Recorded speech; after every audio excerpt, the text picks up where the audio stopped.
Ouh là là, là on a un débat très intéressant autour de Kylian Mbappé et son rapport avec l'équipe de France. On va voir tout ça dans cette vidéo. Salut à tous les gars, c'est Azial. Aujourd'hui, on se retrouve pour une nouvelle vidéo où on va se poser, on va faire un petit débat et on va se poser une question très intéressante autour de Kylian Mbappé. Est-ce que finalement l'équipe de France n'est pas un peu son oxygène? Vous allez voir, vous allez comprendre.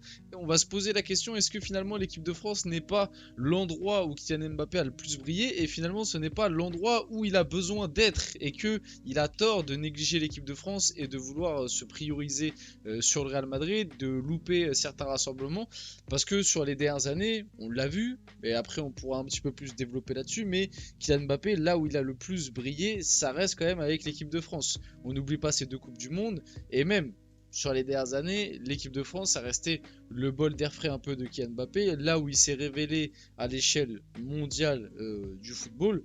Donc, on va faire ce petit débat, on va réagir pour ça à une déclaration d'Elton Mokolo sur l'after. On va aussi voir bien évidemment d'autres actus autour de l'équipe de France. Donc avant que la vidéo commence, n'hésitez pas à la liker, à commenter, à partager et à vous abonner. Ça fait toujours plaisir et ça aide pour le développement de la chaîne. Et nous, on va pouvoir y aller dès maintenant et du coup analyser, débattre de cette petite déclat d'Elton Mokolo parce que je trouve qu'il y a pas mal de sujets très intéressants autour de ça. Vous allez voir. Donc selon Elton Mokolo, du coup sur l'after, Mbappé a plus besoin de l'équipe de France que l'inverse. Bon, ça c'est un débat un petit peu, on va dire, contrasté. Je sais que certains ne seront pas d'accord. Il enchaîne ensuite. Il a dit l'équipe de France a été le fil conducteur de sa carrière, et ça c'est très intéressant et on va revenir là-dessus. Et aujourd'hui, elle est compétitive sans lui. Donc pour moi, j'ai quand même deux visions un petit peu là-dessus. Sur la question un petit peu brute de pomme, ce qu'il annonce de base, le côté oui, l'équipe de France a plus besoin, enfin Mbappé a plus besoin de l'équipe de France que l'inverse. Je suis pas 100% d'accord. Pour moi, les deux ont quand même besoin l'un de l'autre. On l'a vu encore très récemment, malgré tout et malgré toutes les critiques qu'on peut faire sur Kylian Mbappé, on le voit bien que cette équipe de France, quand il n'est pas là, il manque un truc. Mais ça, c'est aussi à cause du sélectionneur Didier Deschamps qui, pendant des années, s'est reposé uniquement sur Kylian Mbappé pour essayer de proposer du jeu et remporter ses matchs. On l'a vu lors du dernier Euro où tactiquement il n'y avait rien. C'était juste bon les gars on défend et puis on attend un exploit devant de Mbappé ou de quelqu'un d'autre. Donc le jeu et le sélectionneur de l'équipe de France actuelle Didier Deschamps sont en partie responsables de ça. Mais maintenant, c'est vrai que si tu avais un jeu un peu plus chatoyant avec un sélectionneur avec un peu plus d'idées, tu as largement de quoi faire en équipe de France pour proposer quelque chose de très sympathique, même sans Mbappé.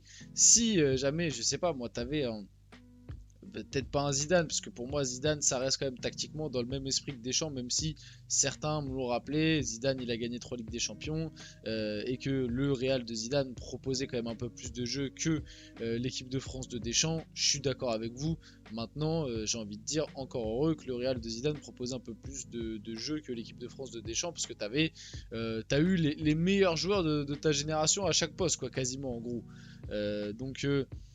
Donc voilà, après oui, Zidane est a peut-être un peu plus d'idées offensives, mais globalement c'est pas Guardiola quoi. C'est ça que je veux dire, c'est pas Guardiola, c'est pas Bielsa, ça reste quand même un coach plus basé sur le management, mais je sais pas, imaginons si du côté de l'EDF on avait un entraîneur avec un peu plus d'idées qui arriverait à mettre des joueurs dans de meilleures dispositions, style des Barcola, des Olysée, si Griezmann était resté, Denkunku, même Marcus Thuram, parce qu'on voit Marcus Thuram ça se passe très bien avec l'Inter, en équipe de France c'est un petit peu le pétard mouillé, donc il y a largement de quoi faire même sans Mbappé, donc pour le moment, je dirais quand même que c'est du 50-50. Pour moi, les deux ont autant besoin l'un de l'autre. Mais c'est vrai que sur le papier de base, bah, Mbappé devrait avoir plus besoin de l'équipe de France que l'inverse. Ensuite, il le dit, l'équipe de France a été le fil conducteur de sa carrière. Et je voudrais revenir là-dessus. Et pour moi, je le dis, je le répète, Mbappé, il a peut-être tort de négliger autant l'équipe de France comme il le fait là sur les 3 derniers rassemblements, pour la simple et bonne raison qu'il ne faut pas qu'il oublie que les moments dans sa carrière où il a le plus brillé, les moments dans sa carrière qui pour moi l'ont approché le plus potentiellement par exemple d'un ballon d'or, c'est avec l'équipe de France, c'est pendant la Coupe du Monde. La Coupe du Monde 2022, la Coupe du Monde 2018, bon, ces euros ont été à chaque fois des échecs, l'euro 2021 et l'euro 2024, mais ces Coupes du Monde, pour moi, c'est l'endroit où il a le plus brillé, dans deux contextes bien différents. 2018, c'est la Coupe du Monde, et du coup, avec l'équipe de France, c'est la compétition qui lui a permis de s'élever au rang vraiment du crack générationnel à venir, qui a permis au monde entier de vraiment mettre un nom sur sa personne et dire ah ce mec ça va être le futur du football. C'est la Coupe du Monde 2018.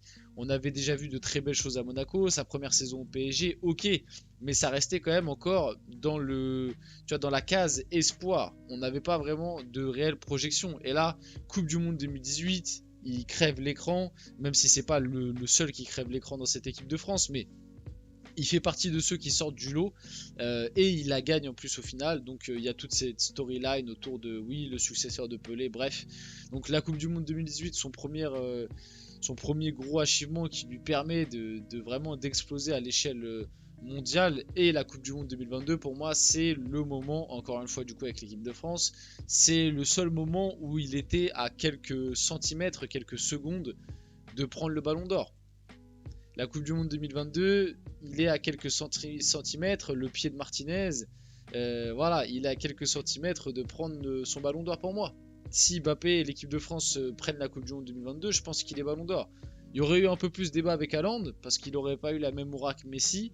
Mais en tout cas, c'était un 50-50 et il y avait de grandes chances qu'il le prenne. Donc faut pas qu'il néglige l'équipe de France. Et moi, je pense pas que ce soit la meilleure chose à faire, ce qu'il est en train de faire en ce moment, c'est-à-dire de plus se concentrer sur le Real, de ne pas avoir envie de venir pour se reposer en équipe de France, alors que pour moi, l'équipe de France, historiquement dans sa carrière, comme je l'ai dit un peu plus tôt, ça a toujours été un contexte où il a pu se régénérer pardon. Ça a toujours été un contexte où voilà, ça a été un bol d'air frais pour lui. Et très souvent aussi, c'est un contexte où il a staté, il a pas mal staté, il a des sacrés stats avec l'équipe de France. Donc voilà, revoir certains de ses coéquipiers avec qui il était au PSG ou dans d'autres contextes, certains de ses amis, bref. Je suis pas sûr que ce qu'il fait actuellement ce soit vraiment le meilleur choix pour lui. De vraiment uniquement se concentrer à 100% sur le Real Madrid, négliger l'équipe de France, sans prendre en plus en compte le côté c'est le capitaine, etc. Qui du coup, moi je trouve ça absolument honteux. Mais oui, je suis pas sûr que ce soit le meilleur truc à faire. Et vite fait pour réagir aussi au dernier truc, du coup l'équipe de France est compétitive sans lui. Faut pas abuser non plus. Ok, l'équipe de France sur les derniers matchs là reste. Enfin, il n'y a pas de défaite quoi. T'as fait match nul face à Israël. Bon, je trouve le résultat est honteux, mais bon, tu perds pas, on va dire, même si bon, c'est honteux. Tu gagnes face à la Belgique, tu gagnes face à Israël du coup lors du dernier rassemblement. Et finalement, la dernière défaite, c'était avec Mbappé face à l'Italie au rassemblement de septembre. Mais malgré tout, moi, de toute façon, même avec lui, à l'heure actuelle, l'équipe de France, pour moi, n'est pas si compétitive que ça. Alors, sans lui, mais encore une fois, c'est à prendre avec le contexte de Didier Deschamps, parce que pour moi, le facteur qui rend cette équipe de France pas compétitive, principal, c'est Didier Deschamps.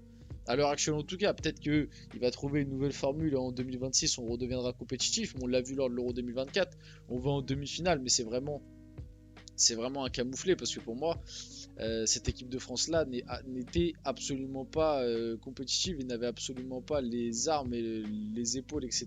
pour aller au bout et remporter l'Euro quoi. Et on l'a vu dès les premiers matchs, que ce soit avec Mbappé ou sans Mbappé. Ouais.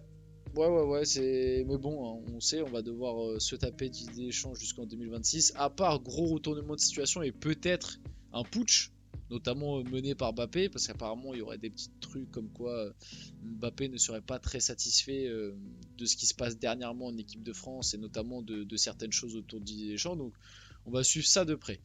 D'ailleurs, Didier Deschamps sur le jeu chiant de l'équipe de France. Si vous vous ennuyez, regardez autre chose. Vous n'êtes pas obligés. C'est un euro particulier parce que c'était au moment de l'euro il a déclaré ça, mais ça c'est toujours d'actualité. Où c'est très difficile pour tout le monde. Le nombre de buts est largement inférieur à ce qui a pu être par le passé. On a la capacité de partager des émotions, de rendre les Français heureux avec les résultats qu'on peut obtenir dans une période compliquée en France. Si les Suédois s'ennuient, ça n'a pas trop d'importance pour moi.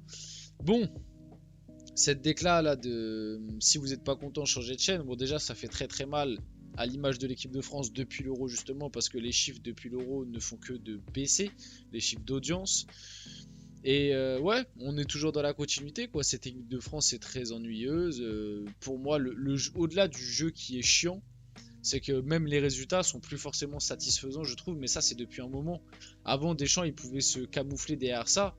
Mais moi, je suis désolé, mais au-delà qu'on se fait chier devant les matchs, mais en plus de ça, les résultats sont pas satisfaisants du tout. Donc pour moi, il faudrait. Mais pour moi, ça fait longtemps qu'il faudrait changer. Pour moi, c'est depuis la Coupe du Monde. Déjà, la Coupe du Monde 2022, tu sentais que ça tirait un peu sur la corde. T'as quand même réussi à aller au bout en faisant un parcours sympa. Donc pour moi, il fallait arrêter à la Coupe du Monde 2022, voire même peut-être avant pour certains.